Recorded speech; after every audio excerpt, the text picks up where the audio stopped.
स्वागत है आपका ब्रेक के बाद। और आइए अब बात करते हैं सीरिया की। सीरिया में बशर अल असद के शासन के अंत से वहां की जनता काफी खुश है।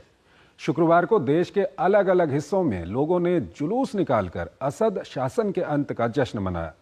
लेकिन सीरिया की समस्या खत्म नहीं हुई है। एक तरफ इजरायली हमलों का उसे शिकार होना पड़ा, तो वहीं कुर्द विद्रोहियों और तुर्की समर्थित विद्रोहियों के बीच हिंसा भी चिंता का एक बड़ा कारण है। ये रिपोर्ट देखिए। बशर अल असद के परिवार के 5 दशक के शासन से छुटकारा भले ही सीरिया के लोगों के लिए राहत और खुशी की वजह हो, लेकिन सत्ता हस्तांतरण में वैश्विक शक्तियों की दिलचस्पी परेशानी का कारण भी बनी हुई है।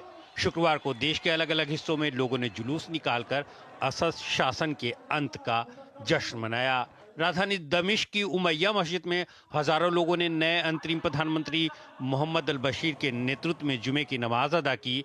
असद राज के खत्म को आज़ादी मानने वाले सीरिया के अवाम के सामने पहाड़ जैसी चुनौतियां हैं। इसमें गोलान की पहाड़ी की दिशा से इजराइल से मिलने वाली चुनौती से सिर्फ सीरिया ही नहीं, दुनिया के कई देश चिंतित दिखाई दे रहे हैं। इजराइल ने अपनी सेना को गोलान हाइट्स पर दोनों देशों के बीच संयुक्त राष्ट्र की निगरानी वाले बफर जोन में सर्दियों के दौरान रहने का आदेश दिया है। असद के देश छोड़कर फरार हो जाने के कुछ ही घंटे बाद रविवार को इजराइल ने गैर फौजी क्षेत्र पर कब्जा कर लिया था। साथ ही कई इलाकों में भीषण हमले शुरू कर दिए।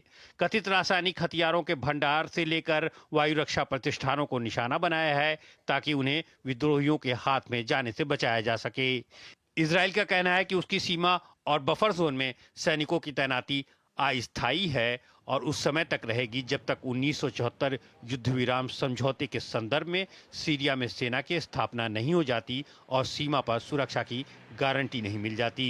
इस बीच तुर्की के कुर्द सीरियन डेमोक्रेटिक फोर्सेज ने कड़ी चेतावनी देते हुए कहा है कि अगर तुर्की और इस्लामी समूह का हमला जारी रहता है तो देश में खूनी युद्ध का एक और दौर शुरू हो सकता है। तुर्की कुर्दों की सेना एसडीएफ और इससे जुड़ी पीकेके को आतंकी संगठन मानता है, जबकि अमेरिका एसडीएफ को आतंकी नहीं बताता है और उन्हें सैन्य मदद भी देता है। सीरिया में तुर्की और अमेरिका अक्सर एक दूसरे के खिलाफ खड़े दिखाई देते हैं। इस बीच दोनों ने स्थिरता बहाली और आतंकियों को खदेड़ने में सहयोग का भरोसा दिया है। इधर भारतीय विदेश मंत्रालय ने सीरिया में फंसे अब तक 77 भारतीयों को निकाले जाने की बात कही है। हर्षवर्धन पंत हमारे साथ जुड़े हुए हैं, उनसे हम बातचीत करेंगे, लेकिन उससे पहले एक मैप के जरिए थोड़ा सा हम आपको समझाने की कोशिश करेंगे कि सीरिया में अंतर क्या आया है। ये सीरिया के 2 मैप हम आपको दिखा रहे हैं। एक मैप ये है नवंबर 27 का, जब वहां पर बशर अल असद का शासन था। दूसरा मैप ये है दिसंबर 8 का, जब बशर अल असद का शासन वहां पर गिर गया। लेकिन फर्क क्या आया? अगर हम नवंबर 27 की बात करते हैं तो ये जो लाल रंग का आप इलाका देख रहे हैं, इस इलाके में बशर अल असद का शासन हुआ करता था। जो असद की सेनाएं हैं, सीरिया की जो सरकारी सेनाएं थीं, उनका इन इलाकों में कब्जा हुआ करता था। और ये जो पीला कलर का आप देख रहे हैं, यहां पे कुर्द विद्रोहियों का ये इलाका है। अमेरिका इसको समर्थन देता है, इनको सैन्य सहायता देता है, और ये कुर्द विद्रोहियों का इलाका है। और जो ये हल्के से हरे रंग में आप देख रहे हैं, ये तुर्की समर्थित विद्रोहियों का इलाका है। ये भी तुर्की समर्थित विद्रोहियों का इलाका है। और अभी जिन लोगों ने सीरिया में कब्जा किया है एसटीएस के नेतृत्व में, उनका यहां कब्जा हुआ करता था, इधर इदलिब में। इदलिब से ये यहां से निकल के आए, इन्होंने अलेप्पो, होम्स, हमा, इन शहरों पर इन्होंने हमला किया। और उसके बाद क्या कुछ सिचुएशन बदली, आप इस मैप को देखिए। ये जो अब ये हरे रंग का पूरा ये आप देख रहे हैं, इन सब जगहों पे जो एसटीएस समर्थित जो लोग अभी वहां पर शासन कर रहे हैं, जिन्होंने असद को तख्ता पलट किया था, उनका इन जगहों पे अभी कब्जा है। और ये जो नीला हरा है वो तुर्की समर्थित विद्रोही हैं, लेकिन कहीं ना कहीं क्योंकि इनको भी एक तरह का नैतिक समर्थन तुर्की से प्राप्त था, तो ये और ये जो विद्रोही हैं, ये मिलके इस वक्त वहां पर शासन चलाने की तैयारी कर रहे हैं। लेकिन ये जो लाल रंग का इलाका है, यहां पर अभी भी असद की सेनाओं का इस इलाके पर कब्जा है। और उसके अलावा ये जो काले रंग आप देख रहे हैं, इन जगहों पे इस्लामिक स्टेट का कब्जा है। और जो ये सफेद रंग में आप देख रहे हैं, इन जगहों पे भी विभिन्न विभिन्न विद्रोही हैं, और इनके बारे में अभी साफ नहीं है कि क्या ये एसटीएस समर्थित जिन लोगों ने अभी कब्जा किया है उनके साथ हैं या नहीं है।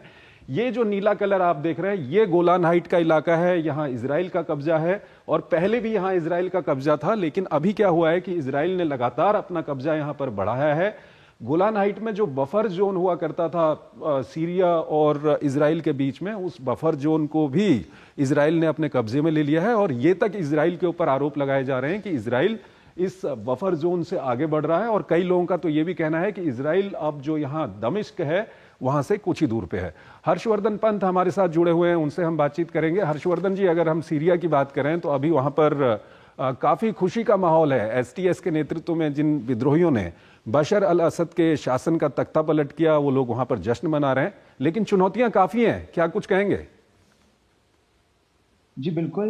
जब भी किसी तानाशाह का इस तरह से जाना होता है तो ये स्वाभाविक है कि जो लोग इतने दशकों से वहाँ पर पीड़ित थे वो जश्न मनाएंगे, वो खुश होंगे। लेकिन जिस तरह से सीरिया में, जिसका आप अभी जिक्र कर रहे थे, जिस तरह से सीरिया बटा हुआ है, कोई सेंट्रल पावर नहीं है, पावर स्ट्रक्चर नहीं है जो इतने सारे ग्रुप्स को एक साथ लाकर एक गवर्नेंस की रूपरेखा भी वहाँ दे पाए, वो मुझे लगता है अपने आप में बहुत चिंता का विषय है। क्योंकि जब इस तरह के देश टूटते हैं या इस तरह की जो सेंट्रल एजेंसीज हैं वो खत्म होती हैं, सेंट्रल कंट्रोल खत्म होता है, तो इसके बहुत दूरगामी परिणाम हमने पहले इतिहास में देखे हैं। तो वही मुझे लगता है ऐसा हो सकता है यहाँ पर रिपीट हो, क्योंकि अगर जल्द से जल्द इस पावर वैक्यूम को नहीं भरा गया तो ये जो अंदरूनी लड़ाई है, सत्ता की लड़ाई, ये और ज्यादा प्रबल होगी। बाहर की जो पावर्स हैं जो वहां पर अभी आज जिसका आप जिक्र कर रहे थे, अपनी पकड़ बनाने के लिए लगी हुई हैं, वो और ज्यादा